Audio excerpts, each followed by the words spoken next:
Kui Venemaa Ukrainasse tungis, oli tal peaaegu kõik mõeldavad eelised oma poolel. Tal oli suurem ja tugevam armee, suurem sõjaline eelarve, võimsam sõjatehnika, kogenumad ülemad ja targemad strateegiad, mis kõik pidanuksid viima kiire ja purustava võiduni. Aastad möödusid, kuid võitu ei saabunud.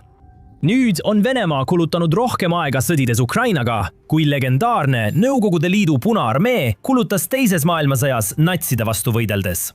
Venemaa pole täna võidule lähemal kui 2022. aastal. Veelgi enam, tema eelised on ükshaaval kahanenud.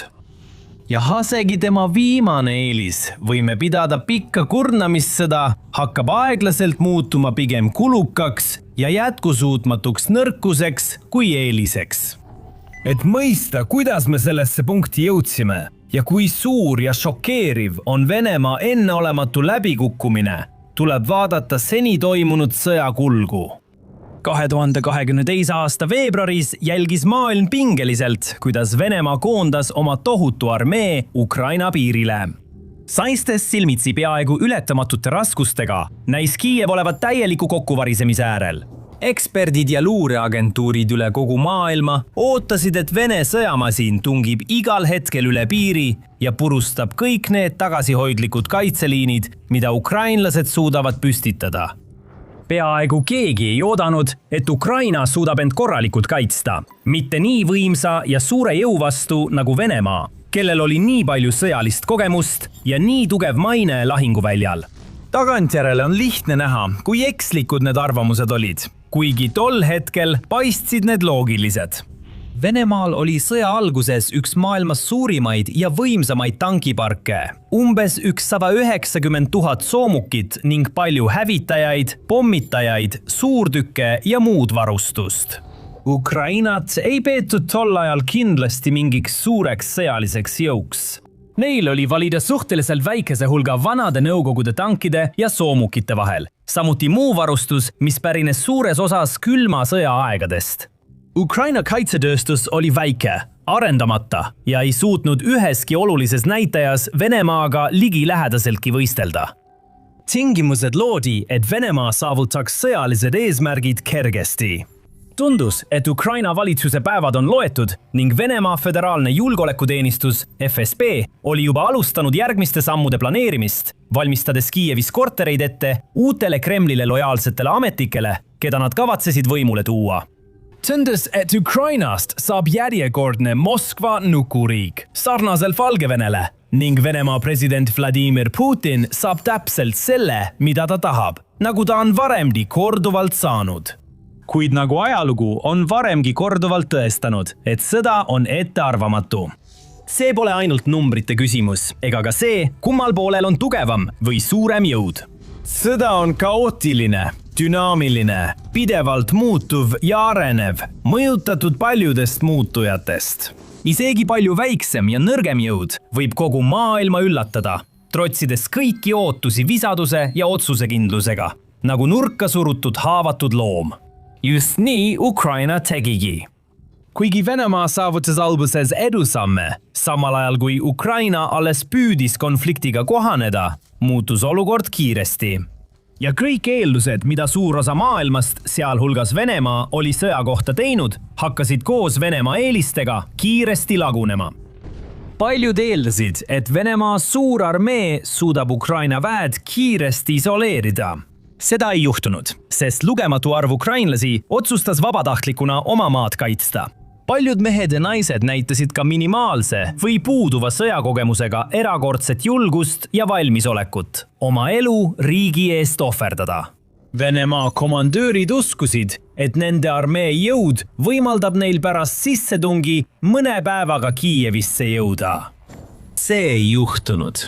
Hoolimata kaotustest ja sõjakuritegudest kohtades nagu Butša, koondus riik Venemaa sissetungi vastu.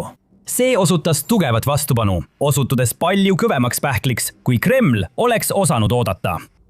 Ja Ukrainat aitas ka Venemaa arrogantsus.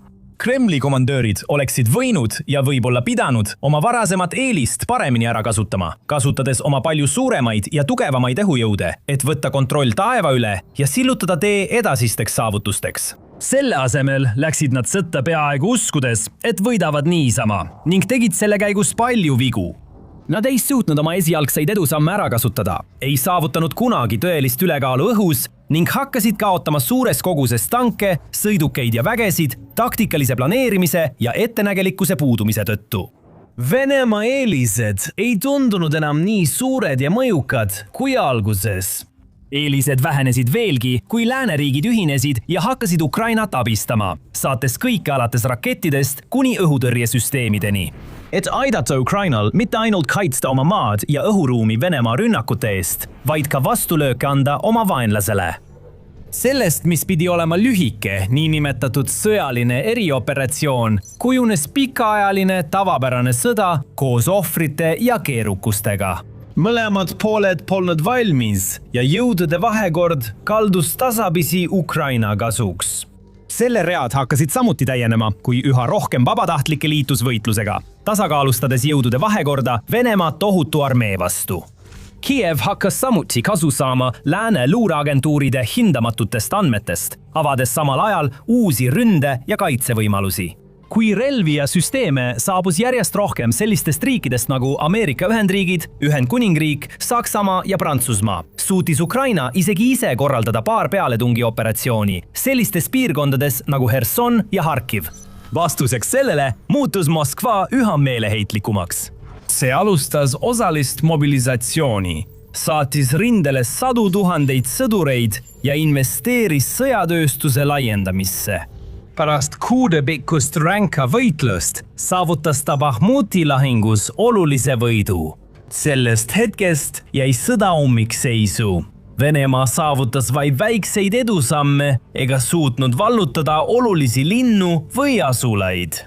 Ukraina suutis selle aja jooksul Venemaa eelised neutraliseerida või neile vastulöögi anda. Näiteks tohutu Vene tankiarmee jõud neutraliseeriti kiiresti Ukraina nutika miinide, droonide ja muu tankitõrjerelvastuse kasutamisega, mis sundis Kremlit oma taktikat ümber mõtlema. Sõja alguses oli Venemaal ka tohutu ülekaal õhus, kuna neil oli palju võimsam ja tugevam õhuvägi. Venemaa oleks saanud kontrollida õhuruumi Kiievi ja Harkivi kohal. Ukraina suutis selle eelise kõrvaldada, luues ühe maailma nutikaima ja tugevaima kihilise õhutõrjevõrgu, milles kasutati kaasaegseid radareid, raketisüsteeme, tehisintellektil põhinevaid kuulipildujaid ja mobiilseid kaitsemeeskondi. Venemaa alustas sõda võrreldamatu hulga suurtükisüsteemide ja laskemoonaga. Selle väejuhid plaanisid tugineda oma suurele suurtükiväele, lakkamatult pommitades Ukraina tugipunkte, et vastased üle koormata ja kurnata. Jällegi leidis Ukraina lahenduse. Liitlaste abi ja kodumaiste uuendustega suutis Ukraina leida ning hävitada Vene laod ja laskemoonahoidlad, jättes Kremlile vähem mürske. Kuigi Venemaa arvas uue eelise leidvat, suutis Ukraina sellele järjekindlalt vastu astuda. Kui Venemaa investeeris tugevalt droonitehnoloogiasse ja hakkas igal ööl Ukraina linnade suunas saatma kümneid, siis 100 droone. Kiievi komandöörid leidsid koos lääne liitlastega tõhusamaid viise kaitseks nende vastu. Ukraina läks seejärel sammu võrra edasi, arendades välja oma kodumaise droonitööstuse, rünnates Vene sihtmärke ja hävitades kõike, alates nafta rafineerimistehastest kuni lennubaasideni. Ükshaaval õõnestas Kiev peaaegu kõik Venemaa eelised massis, soomuses, õhu ülemvõimus ja tulejõus. Sellel polnud eelarvet ega ressursse, et nendega võistelda või neid ületada, kuid siiski leidis see viise nende mõju tühistamiseks. See viib praeguse sõjaolukorrani ja Putini viimase kiiresti kahaneva eeliseni. Venemaa võime pidada kurnamissõda nädalate ja kuude kaupa. Aga enne kui sellesse sügavamalt sukeldume, kui see on selline ülevaade, mida soovid rohkem näha, siis kindlasti telli The Military Show. Me analüüsime seda niimoodi igal nädalal. Kui selgus, et Ukraina vallutamine võtab algselt oodatust palju kauem, arvasid paljud sõjaeksperdid siiski, et Venemaa suudab kurnamissõjas võita. See on sellepärast, et isegi mitmete majandussanktsioonide ja suurte lahingukaotuste kiuste on Moskva pidevalt näidanud märkimisväärset võimet lihtsalt jätkata. Kui sadu tuhandeid tema sõdureid on hukkunud või haavatud, on ta leidnud tõhusaid viise uute värbamiseks. Pärast tankide ja soomukite hävitamist otsis ta tohututest Nõukogude varudest uusi. Endiste liitlaste eemandudes on ta tugevdanud sidemeid Iraani ja Põhja-Koreaga, et hoida sõjamasinad töös. Isegi majanduse murdepunktis on ta suutnud leida lahendusi, et vältida enneolematut majanduslangust. Aeg liigub edasi, kaotused kuhjuvad ja edasiminek maastikul on endiselt aeglane. Kuni see jätkub ka Venemaa eelise vähenemine ja just sellele Ukraina panustabki. Ukraina strateegia eesmärk on muuta sõda Venemaale võimalikult mõttetuks ja jätkusuutmatuks. Kiievi komandöörid teadsid, et neil pole võimalik sõda palju tugevama vastasega võita. Nad keskendusid territoriaalsete kaotuste vähendamisele, Vene kaotuste maksimeerimisele ja majandusele võimalikult suure kahju tekitamisele. Peamiselt drooni- ja raketirünnakud olulistele sihtmärkidele, nagu naftarafineerimistehased ja kütusehoidlad. Moskva loodab endiselt algusest peale kasutatud jõhkra ja ülekaaluka jõustrateegiale. See jätkab surve avaldamist rindel lootuses, et tekivad läbimurded või Ukraina kannatab piisavalt taristu ja majanduskahju, et juhid nõustuvad sõda lõpetama. Probleem on selles, et Moskva elavjõu ülekaal ei ole enam kaugeltki nii tõhus kui varem ja siin on põhjus. Sõja varajases staadiumis olid rindejooned selgelt määratletud, mis võimaldas Venemaa komandöridel täpselt oma järgmisi samme planeerida ja korraldada ulatuslikke rünnakuid Ukraina positsioonide vastu.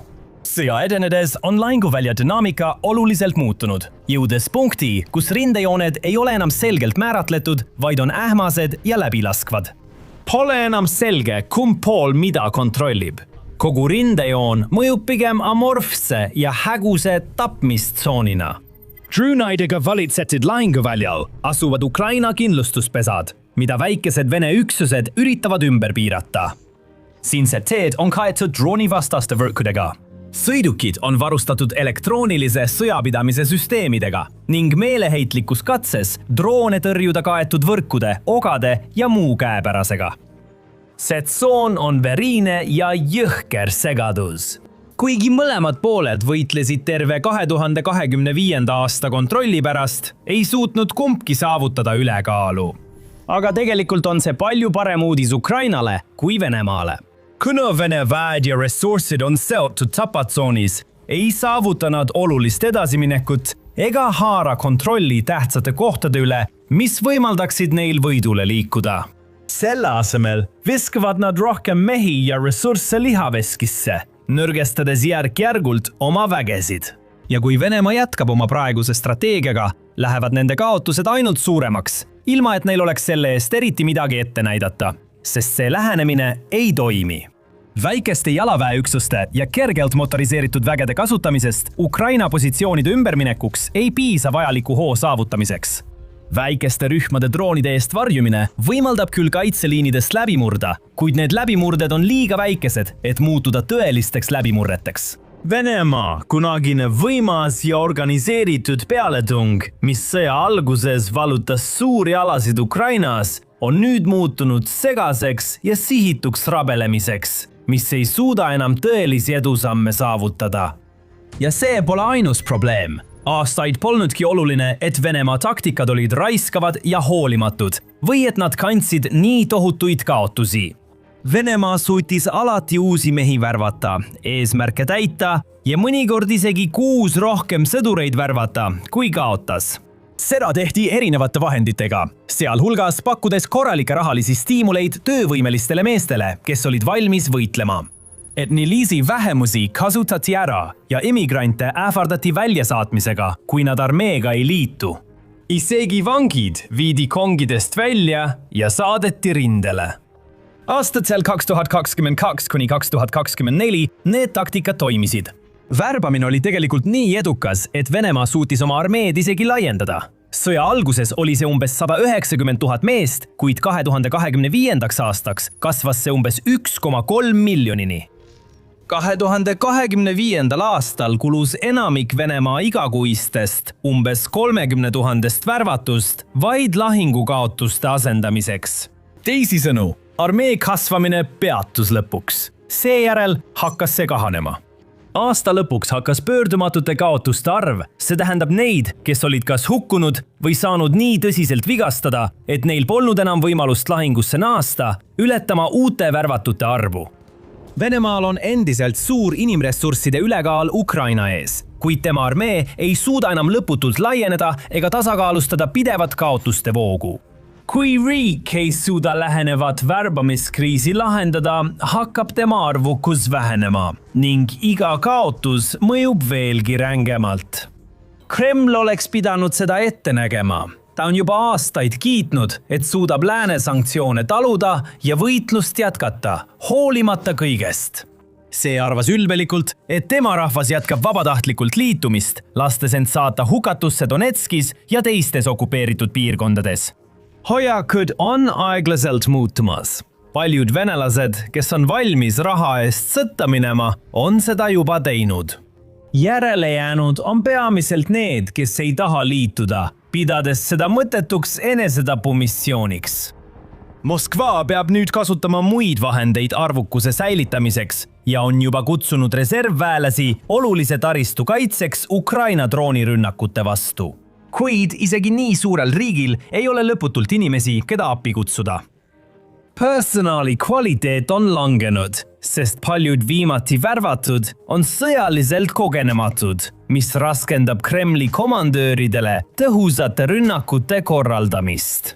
See ei tähenda tingimata, et Moskval oleks mehed otsa saamas, kuid neil on üha raskem neid värvata ning nad kaotavad rohkem, kui juurde saavad. Mida kauem see kestab, seda rohkem kannatab riigi sõjamasin, sest üksused muutuvad nõrgemaks ja tasakaalutumaks lahingukaotuste kasvades. See muudab Moskval veelgi raskemaks soovitud läbimurrete saavutamise ning võiduväljavaated aina kaugenevad. Putin on samal ajal sattunud kahe tule vahele. Ta on sõjas liiga kaugele läinud, et taganeda, ning tema riigi majandus on liiga tihedalt seotud sõjatööstusega. Kui ta annaks käsu taganeda või lehvitaks valget lippu, ähvardaks teda täielik häving. Samal ajal, hoolimata tema hooplevatest avaldustest, vaatavad faktid talle otse näkku. Tema armee ei edene vajalikul määral ja nõrgeneb iga päevaga. Lisaks sellele jätkab Ukraina regulaarsete rünnakute korraldamist Venemaa taristu vastu, häirides riigi kütusevarustust, kahjustades selle majandust ja halvates veelgi sõjamasinat. See raskendab Moskva sõja rahastamist, tekitades kasvava puudujäägi, piirkondlikke eelarvekriise, langevaid naftahindu ja vähenevaid tulusid. Lääne sanktsioonide tugevnemisel probleemid kuhjuvad, kuid Vladimir Putinil pole ühtki lahendust. Ta on sõjas, mida pole võimalik võita, lõksus. Ja kuigi tal võib praegu veel olla raha ja ressursse, et seda sõda vähemalt natuke kauem jätkata, pole tal mingit lootust sellest olukorrast kuidagi positiivselt välja tulla. See lõpeb tema ja riigi jaoks halvasti. Tema ainus võimalus on sõda võimalikult kaua jätkata, et vältimatut lõppu edasi lükata. Aastal 2025 oli Vene presidendil kaks suurt lootust. Esimene neist oli, et pidev sõjaline surve viib lõpuks Ukraina rinde kokkuvarisemiseni.